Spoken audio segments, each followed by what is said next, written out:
And we can get going. So yeah, welcome to session 4 of the LAPADA lockdown social media webinar series. This morning we're going to be looking at Twitter and LinkedIn, so more along the sort of business to business and sort of professional and indeed sort of vertical interest platforms.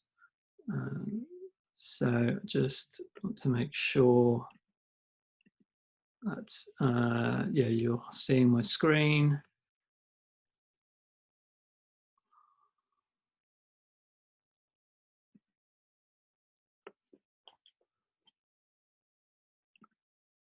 So bringing the chat up so I can make sure.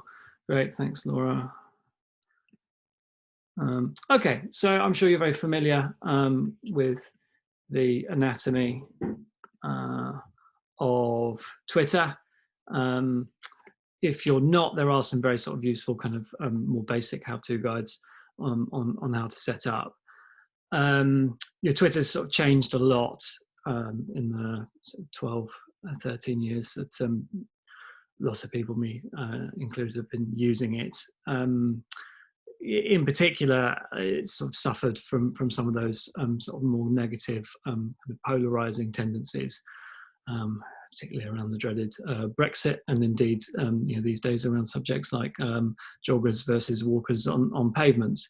But having said that, I still think it's one of the most engaged and productive platforms, and certainly it's where you can find the most easily special interest conversations that you might yeah, have an interest in.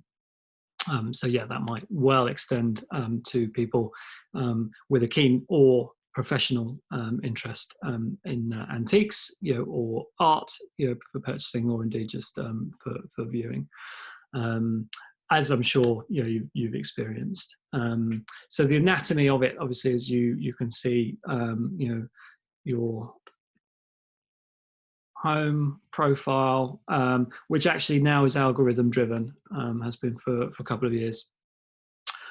So what that means is, you know, like with Facebook and Instagram, you are being shown content first of all, you know, from the people that you have engaged with more often in the past, and then for the people that you've really engaged with, you've actually got notifications. So the primary notification section is now essentially sort of recommendations on tweets that they think that you might be interested in, again, based on that previous history, and then starting to bring in Twitter news into that. So news is sort of one of the big additions over the last, well, actually, you know, 5 years. What that means is that, yeah, if you are, if there is a big topic you're going on, you haven't got just what the general population of Twitter or local population of Twitter, depending on how you've got your trending topics set up, talking about. You've also got some official curated news, which is sort of helping to balance out, you know, some of those issues around, well, dare I say it, the Trumpian fake news episodes. So the key actually for this is to keep an eye, obviously, on your mentions. So making sure that, yeah, where people are talking about you, you are seeing that and responding to that alongside your messages, which are more obvious. So I'm sure everyone's, you know, using all of those aspects. Explore alongside sort of news is Twitter's effort, as I say, yeah, to be more of a kind of curated platform.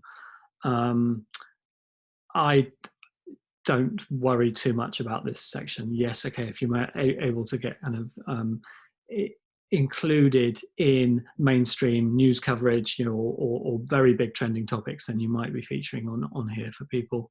Or indeed, you know, where people have arts, you know, as a special interest coming up, you know, as part of that personalized curated section, you might be featured within that, but it's much more trying to get onto people's home feeds, and much more trying to build that engagement so that you are getting that engagement, so you are, as I say, appearing more frequently in people's algorithms.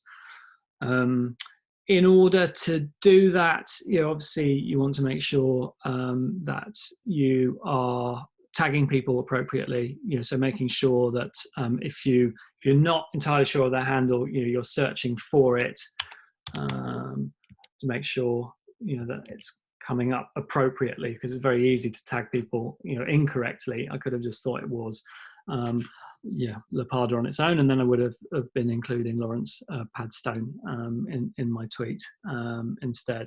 And then obviously hashtags.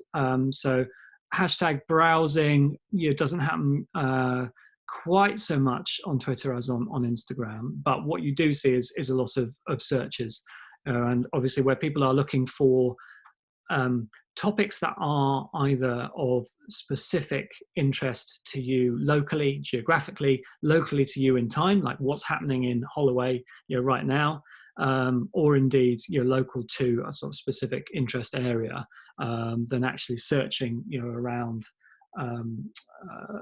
relevant hashtags does happen a lot. And the other thing that it comes up with a lot is actually people either following a hashtag or indeed having it set up within something like Hootsuite.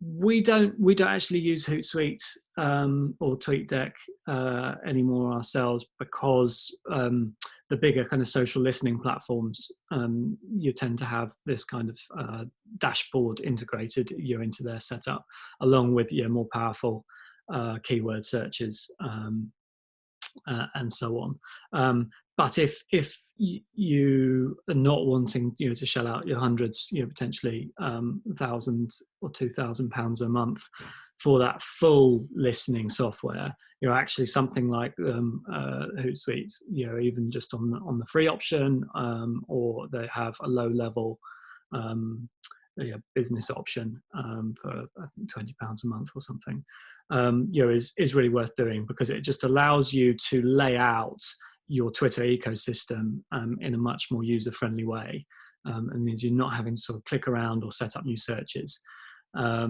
So what we've got here is just that home feed, so you can just keep an eye on everything that's going on. You then can set up like essentially anything you want within this, anything that's possible within Twitter. So you can see your own tweets just to see, okay, I've not tweeted for a while, perhaps I should get something out there. Mentions of you, and then this for me is the most powerful area, is where you're keeping an eye on specific hashtags and indeed lists that you've set up. So lists is one of the sort of often underutilized but most powerful sections of Twitter. And over time, I've set this up over 10 years or so, but I've set up a lot of lists essentially, and what that enables me to do is keep an eye on the relevant industries that are of interest to me. That allows me to see not just what's kind of trending there, but what specific people that I trust are talking about.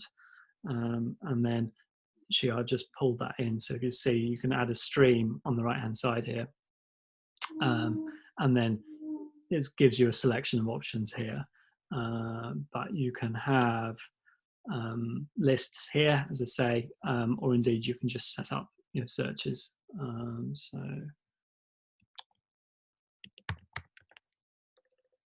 I can spell.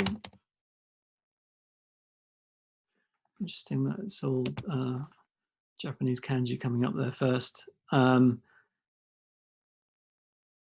So that then just allows you to keep an eye on a specific topic area.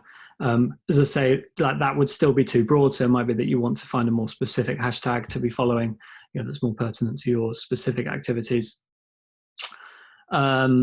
Or it might be, as I say, to actually set up lists of those people that you trust. Hashtags, retweets, likes. Likes again is a relatively sort of new addition to Twitter. Sort of less powerful, obviously, than a retweet, which is ultimately what you're going for. But likes does actually then feature in that notifications section. So where you're seeing all, at least from the people that you have a close Twitter relationship with, you are seeing their likes as well as their retweets. So retweets will be shared, potentially with their whole social community, and likes just with their close networks, if that makes sense. I'm actually just sort of seeing, sorry, I think there is an option somewhere. Here we go. So you can actually specify a level of influence here. So number of followers. Should be able to set up a geotag as well. We'll check. It's a while, as I say, since I've used Hootsuite. You should be able to geotag it to a city, to a region, or to the whole of the UK. To cut out all of those mentions that might be less relevant to you. If they are from overseas. Depending on who your customers are. So other tools that can be useful. So I've just realised that Let's View looks like it's a couple of minutes behind, so that might be more confusing than helpful. It goes every time I click anyway, so there we go. Follower Wonk is a really useful tool. Again, there's a free version that lets you do a certain number of searches and up to a certain sort of size of profiles. What I've done here, just to crunch the data ahead, is just pull in the LAPADA profile, and then it gives you some data here. It tells you some logistical data. It also then starts to give you a sort of anatomy of their activity. And a lot of the time, obviously, sort of just pushing. I think it's the catalog to the site. So they're mostly URL tweets, which is fine, which is great. Actually, that sort of sharing of external sources is a very large part of what Twitter's about. But then I set it here to users they follow. So that's more likely to be a sort of more targeted community. You can also have their followers, so if you're looking to actually look at the demographics.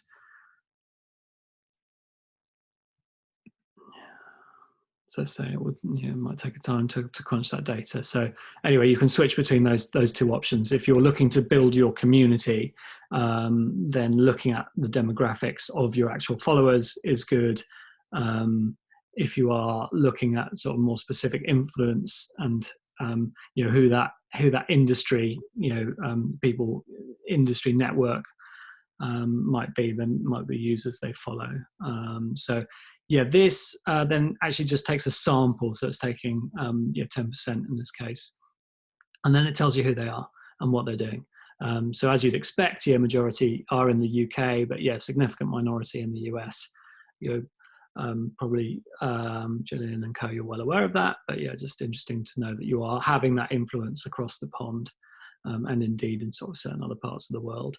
This is possibly the most powerful. So this is saying the most active hours for your community. So essentially it's saying, it's pretty obvious, you're not going to post in the middle of the night. But actually, I think we talked about, Instagram being, and Facebook being really engaged with in the evenings. Here we can see that actually this is very much sort of business hours.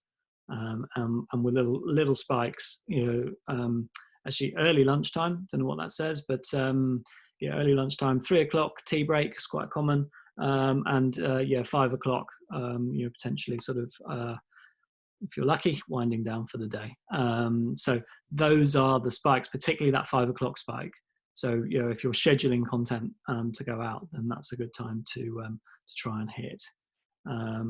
And actually great, so that correlates really well with when they are posting. Good work. But just good to check in on that. And then it starts to give you things like this bio-word cloud. So just starting to drill down. So this is not based on their activity as a whole, this is based on their biographies. So how users are defining themselves. But yeah, just starts to pull out, you know, some of those keywords that you might want to be bringing into your content to make sure, again, it's surfaced not just to them but to people like them. Then you've got social authority, which is just their levels of influence, which generally sort of has a big spread, and will tend to over-index on the less influential people. You've got a kind of inferred gender based on their behaviours, and then some more just sort of profile data, which starts to get less and less interesting as you go down, essentially. But yeah, that stuff at the top can be really powerful. Second tool in terms of research that I'd recommend is called Audience, but with an S rather than a C.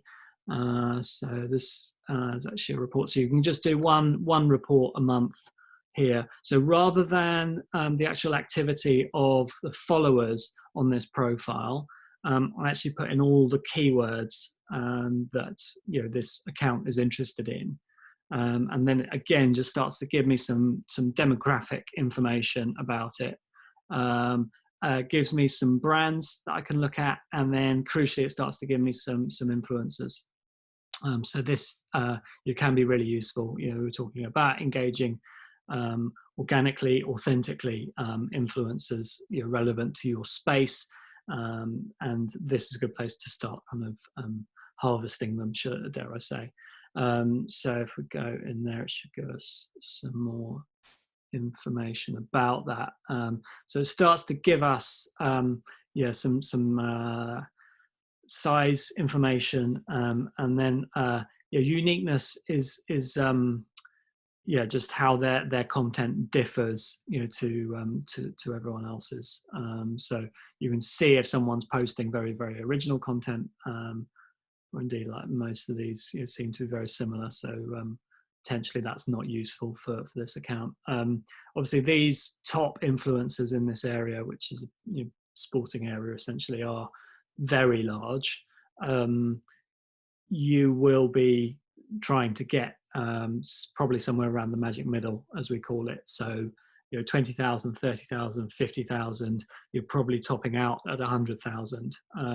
So say, like, just building a relationship with these people on Twitter can be really powerful. So starting off just by following them, maybe adding them to a list, then engaging with their content, liking it, commenting on it, and indeed retweeting it, and then that has warmed them up to the point at which when you have got an opportunity that you think might be of interest to them, you can then just either drop them a tagged tweet, or indeed a direct message just saying, would love for you to come along to our launch, for example, or to review this, or to even just share this piece of content that we're just releasing. That is one technical thing that sometimes people overlook, is that there is this opportunity to have a sort of direct tweet to someone. So if you just put their name in first, that tweet, therefore, will only be seen by LAPADA.org, and those people that follow both myself and LAPADA. So it's a way of having a sort of semi-private tweet that is still in the public domain, so it sort of can feel a bit less intrusive than a direct message, but has more limited reach. If you do want to start off a tweet with a handle, but do want everyone to see it, then you can just stick a dot in front of it, or indeed, obviously, just rewrite it without the handle first. Just while we're talking about anatomy again, just the difference between your username and your handle, both of which are actually editable, within this section. It's good to vary those, because each of those is an opportunity, for people to find you in search. So yeah, it's good as I think we were talking about on the first session on Instagram. Can be good certainly to have your name in there. But actually, I'm on a Twitter list of all the Ben Masons, and there are at least 31 people on that list, last count. So you also want something that differentiates. So yeah, some kind of handle, or indeed, obviously, your business name can be a good thing to do that. The other thing you've got there is the opportunity, to tag other profiles, and indeed, to have a URL in there as well. Just making sure that you're giving as many opportunities as possible for people to not just follow you, but follow the organizations around you. Right, while we're logged in here, I'm just going to switch accounts. What should we look at?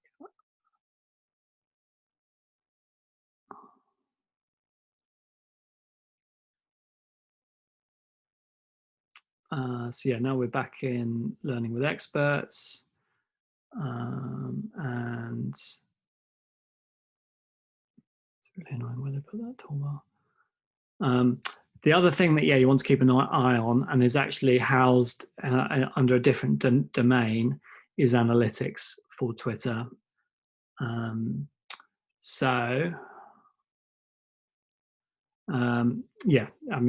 URL is just literally analytics.twitter.com, which is common to a lot of them, and then it will just give you a summary which defaults to the last month. Or the last 28 days rather. So their activity has gone down because they had a big promotion on previously, but interestingly, their mentions have gone way up. So that's the kind of insight that you need to then follow up, because that's a really positive thing. People are talking about you, so then literally just drop back into your notifications, into mentions, and then start to analyze why that might be. So Easter, talking about chocolate making, could have been really positive. Actually, having had a quick look, I think it's literally one of their experts is including them, or has been included on a conversational string. So I think there's just a lot of conversations happening around a couple of threads, or indeed it's being driven by this one expert that they're working with. So they can see that actually she's a really powerful advocate. So potentially is someone to use for future courses, or bring on board as an informal or formal ambassador. Difference between that just being like obviously having some kind of formal agreement and saying we're going to dare I say, look after you in some way. So it can be a paid relationship, although then it needs disclosing in some way, with hashtag ad or spawn, as we looked at on Instagram. Or indeed you can just say, okay, we're going to give you exclusive access to our content, to our courses in this instance, or to, again, events, exhibitions, even products, if that's relevant. You can see top performing tweets within here. You can see an overall kind of impression, so you can see the kind of reach that you're having. This again is the key for me, at least, and indeed for Learning with Experts as an online business. Profile visits. So great, people are seeing stuff about you, but who's actually then converting to come onto the website and potentially find out more. And then you can look at each of those one at a time, so you can see who's actually responded to the asset that you've shared, who's clicked through, who's liked it, who's just opened it up to see more information about it. So lots and lots of data in there. Important not to get sort of swamped by it, but actually this is probably the cleanest dashboard of any of the platforms. So really user friendly, and can just allow you to have that month by month analysis of your activity. And then you can look at specific tweets within there, or indeed videos and conversions. Again, you can set up a pixel for conversion tracking. So this is the ads dashboard. Again, it's a different domain. Again, it's ads.twitter.com. We will share that information, the URLs afterwards. Again, you'll recognize a lot of the sort of similar nomenclature, easy for you to say, as on Facebook and Instagram ads platforms. He says, getting any response there? There we go. So yeah, you can choose between engagements around your tweets, so just making yourself look popular with likes, or indeed sort of, driving that exposure through likes and retweets. If you've got a video, that can be a good thing to promote there. Awareness is just that reach metric, but as with the other platforms, clicks and conversions are the most powerful. So that's generally what you will be going for.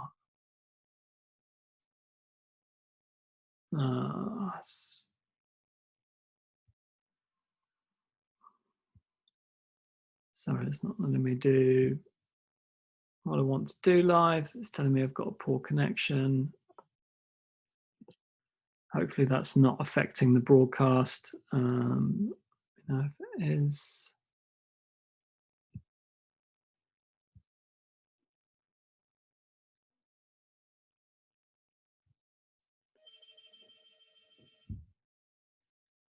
Okay, we'll see if that loads in the interim. But yeah, most other stuff is preloaded. So I think we'll jump onto LinkedIn at this point. Unless anyone's got any questions on Twitter that we haven't covered.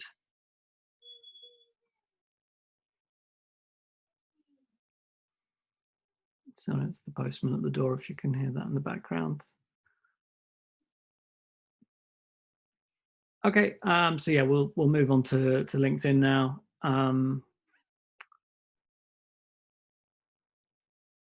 So LinkedIn needs no introductions either. Really the only pure business to business social network. There are sort of niche ones, around, say, creatives and designers and filmmakers and actors and so on.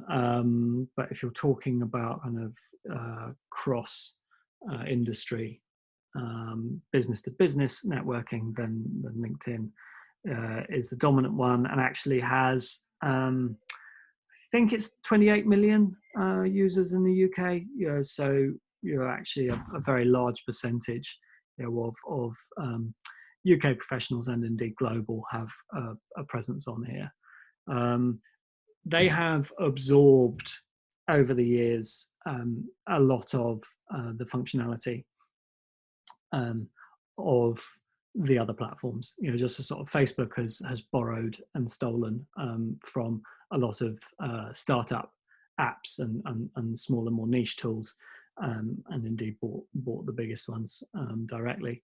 LinkedIn has just sort of slowly brought in things like the likes, the shares, the comments, and this sort of media-driven feed. As with Twitter, as with Facebook, as with Instagram, actually just having an asset there, just gives you more space on the page. So that can be, a link, and then bringing in the link preview, just making sure that that's working, or indeed, uploading a post up here, which, again, as I'm sure you've found, is very simple, straightforward. And I think actually, one of the really great things about LinkedIn is that it's a much more positive and supportive space. You don't see people kind of criticizing each other the way that you do on the other platforms, I find, at least. And so don't be afraid to post on here. And actually, in lots of ways, it's a great sort of crossover between your personal opinions and your sort of business output. But you do have the ability to differentiate between those. So on that homepage, like literally it says share your thoughts there. And so that is your personal perspective. And then we'll go on to the business profile updates in a second. Just wanted to show you this, if you haven't come across it.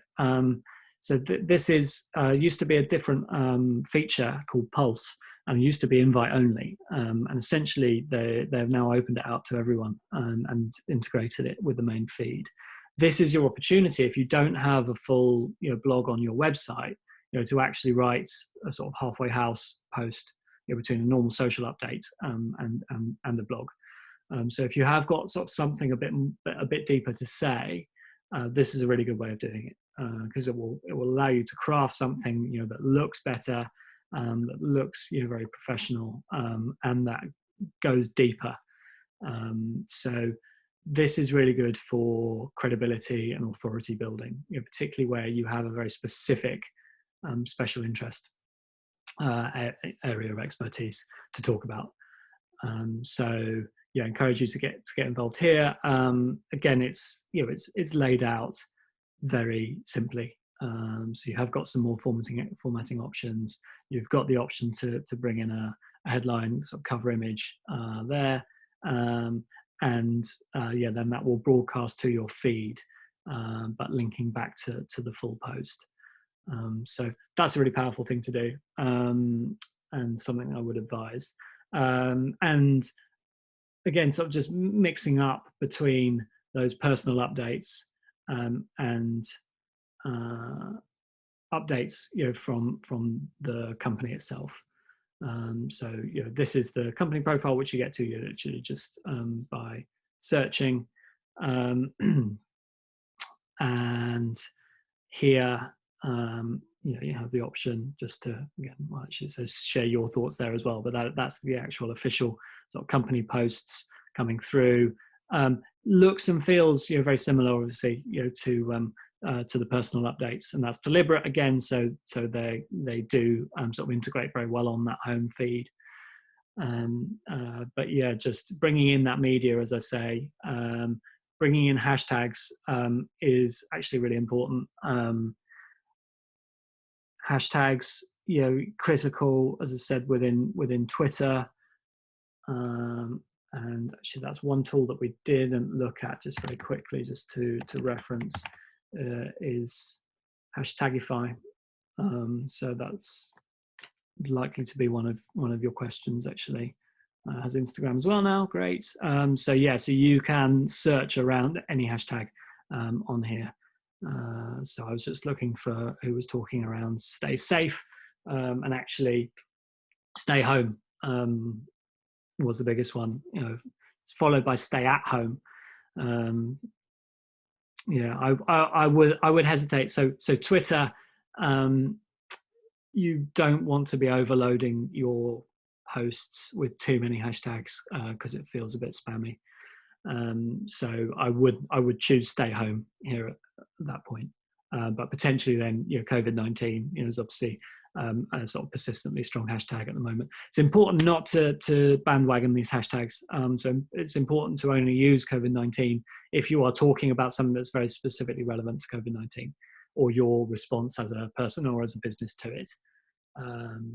Putting irrelevant hashtags within Twitter in particular is a real no-no.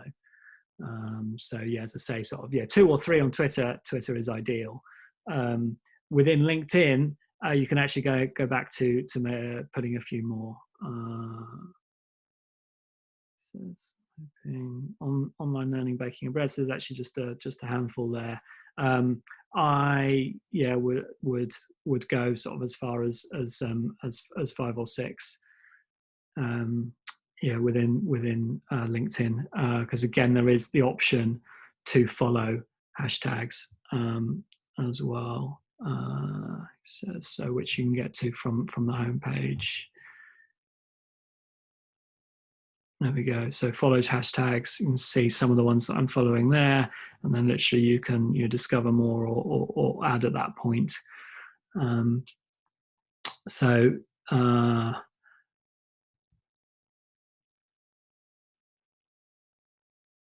yeah, just going to see again if we just put in ticks here. So not a huge number of followers on that, interestingly, and we can see that yeah, it's a global hashtag, but that's not to say that people aren't searching for it. So yeah, definitely the sort of is still going to be being exposed to people, and it's also one of the ways that LinkedIn again tailors its algorithm. Yeah, good idea to both be following potentially some of your specific hashtags, to be checking in on content around them if you're not following them, or if you're using a new hashtag for the first time in a post. And again, on LinkedIn, yeah, you've got some analytics in there. You're based around your community or network. So those are visits to your page versus people that have just signed up to follow your updates, and then around your updates themselves. So again, you can sort of see, interesting to look at. What happened on April Fool's Day? Was it an April Fool? I don't think so, but yeah, did very well. And then actually, was there a trend? So to push that time frame back as well and see. So you can adjust that here. So actually, the default is actually half a month. But again, sort of taking that longer term view, as I think we did on Facebook, can really help. Just to see, right, okay, where's stuff really performing? Actually, so the red there is paid activity. So that's from the promotion that I was talking about. So it's potentially the organic ones that are of more interest. But again, you're sort of seeing that spike around that middle of February, but then coming in at the end of March again. So that's worth looking at. What's driven that? What's the post? That April 1st post, as I said before. And how can we do more things like that? You can also do this sort of content search. So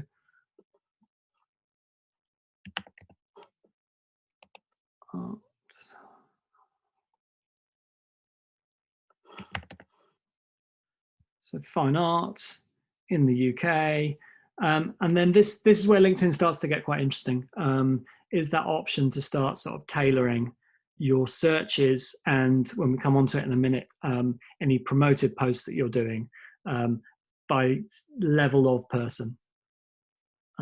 So you're starting to say, right, actually, I really only want to look at sort of board level positions, or indeed, actually, I'm more interested in the people that are doing the sort of the work, the people that own their own businesses, and then starts to give you other articles. He says, hasn't in that case given us anything. But yeah, so if you're looking for other content to share that you think your network might not have seen but might be interesting, then this content tab here within your admin view on your company profile can be interesting, can be useful. If you've not got any news yourself, or you're just wanting to keep an eye on the industry activities, then that can be good. Right, as with the other platforms, it can be a little bit tricky actually to get to the paid dashboard. It's actually in sponsor and update, which is a different area, or is named differently to the other platforms. So within here, again, it will talk you through all of the options that you've got. So if we just go into Learning with Experts again. So again, you've got groups, you've got the campaigns, and then you've got the ads themselves. Just so the same categorization, but different order to the other platforms. Again, then you can actually look at your specific sort of paid for results, and indeed adjust the columns, the data against that. So we're more often most interested in that delivery. So the cost per result, essentially, and then those website visits. If you remember on Facebook, we were getting sort of between 50p and £1, £1.50, £2 maximum per click. Whereas here, it can be £3-4 and up. So you want to be making sure that you are reaching the right people. So actually, in terms of a sort of quality traffic deliverable, your LinkedIn can outperform Facebook, but you just got to keep an eye on the spend. So that's where you want to be tracking people through to a specific page on your website, ideally. So putting that pixel on a specific page and then tracking against an event. For example, you're signing up to your newsletter, or clicking to attend an actual real world event that you might have on. So I'm not going to go through it blow by blow, but again, you've got awareness and then you've got conversions and considerations. So I'm just going to say, come to our website as the simplest. Again, you've got the options around geography, but then you start to be able to go into these very unique, exclusive to LinkedIn things. So you can target people who are members of or following a specific company. You can target people who have a certain level of education. You can target people who have certain job experience.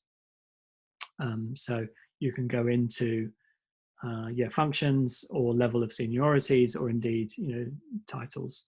So we might go for, well, let's see what comes up with actually.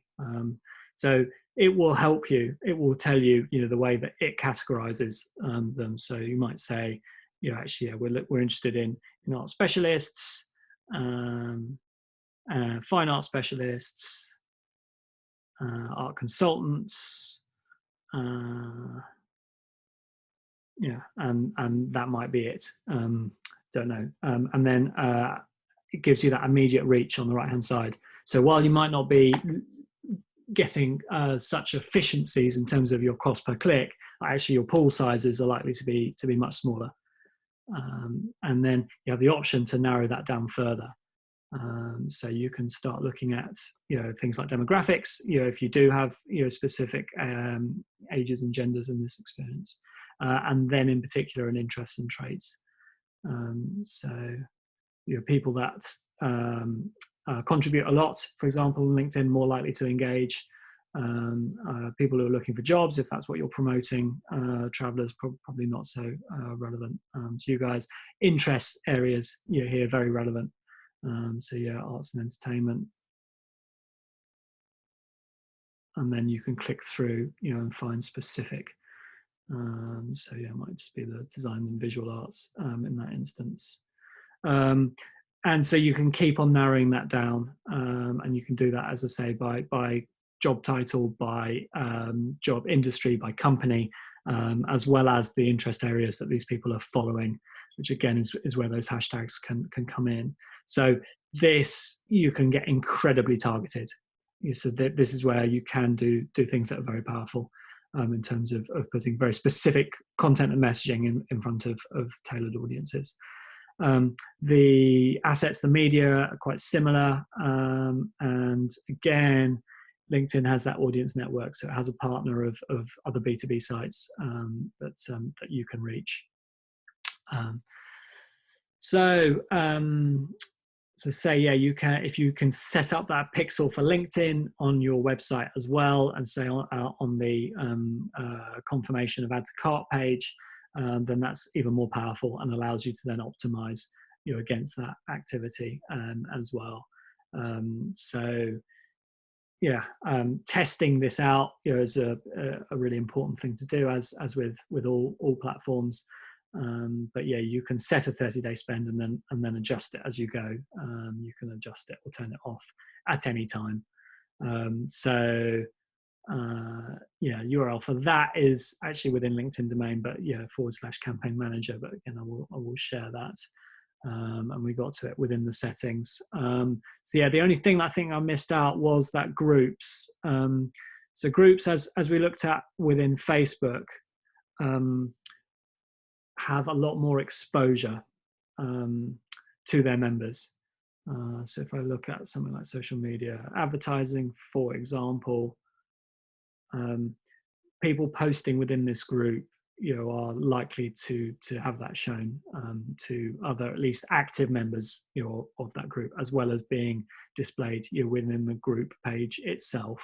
And so this one seems to be mostly people just broadcasting, but there can be some very deep engagements, in these groups. So if you are in particular sort of B2B business, making sure you are either joining all the relevant groups in your interest industry areas, or indeed setting one up, if there isn't one in particular, because just bringing in that network closely around you, just as I say, gives you that increased exposure, to those industry contacts, and increases the likelihood of them sharing it out to their personal networks as well. So that's more or less the sort of whistle-stop tour. LinkedIn's actually very good at telling you how to set up your profile. So it will talk you through section by section, and then even give you a score at some point on there. So yeah, I don't think I need to talk you through that. Just to say, actually, the projects at the bottom. Yeah, projects can be a good thing to include.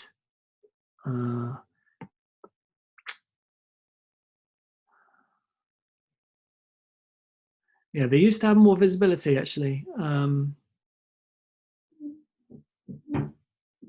Yeah, I'm just wondering if that's because I'm seeing it as the editable section. Anyway, yeah, adding a project, if you've got a sort of specific video or a specific PDF that you want to share, of something that your company has done or you have done, that is particularly noteworthy or indicates a sort of level of professional expertise, then making sure that that section has at least a couple of things in can be really good. And then finally, just like you have with your company page, you have a sort of vanity URL, helps people to find you. So that's the equivalent, if you like, of having a user handle as well as your username. And again, if you have a common personal name, it can help people to find the right you.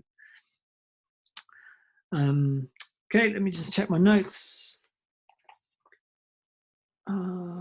One thing that I left out actually on Twitter is something called Twitter Moments. Twitter Moments is something they sort of flirted with quite a lot. So there was increased exposure for moments.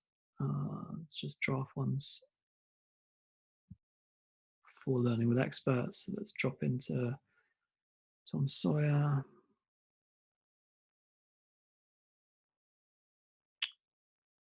So this actually just allows you to sort of showcase a series of tweets. So again, if you have something to show off, so it's either a specific campaign, a specific exhibition, a specific set of furniture, for example, you're grouping all that there. Actually, then gives you slightly ugly URL, but one that you can then run through Bitly to customize. So just a sort of shareable, personally curated Twitter list is what Moment is. So that can be quite useful, and actually that could be the link that you brought in to that LinkedIn project page potentially. So yeah, that's everything that I had down to talk about. Any questions?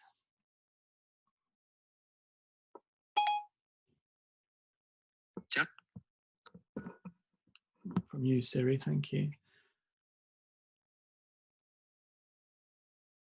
Off topic, could Reddit,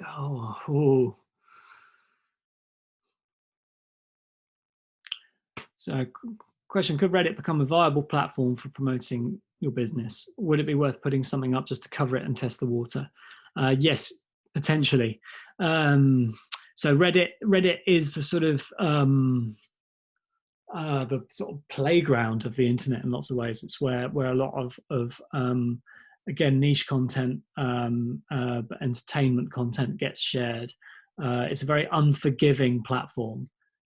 So you need to make sure that your content is relevant to Reddit if you are going to put it up there. So making sure that there are subreddits, which are their sort of forms of groups that are talking about your area. So art or antiques or whatever it is. And then you need to establish your presence within Reddit before you start broadcasting. So yeah, if there are relevant groups, you need to join them. You need to engage with them. You need to be sort of commenting or upvoting content. And then you need to wait a little while.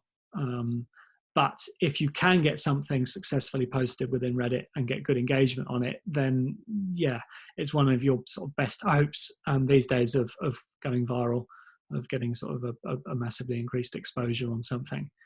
But yeah, as I say, it tends to be more playful content, or indeed sort of more discursive content. Like, it is a platform where people do have long and ongoing conversations between specific community groups. So yeah, definitely worth having an explore. Be interested to know how you get on. Like, yeah, we've only deployed campaigns within Reddit that have been, for example, sort of meme based, or more youth culture based. But yeah, could definitely be worth a play.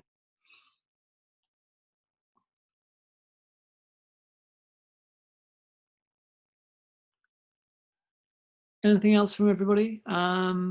If not, yeah, see you back here hopefully for week 5, the final week, which is around Medium, Quora, and search optimization, and just sort of general integration of social media with digital, so with websites and beyond.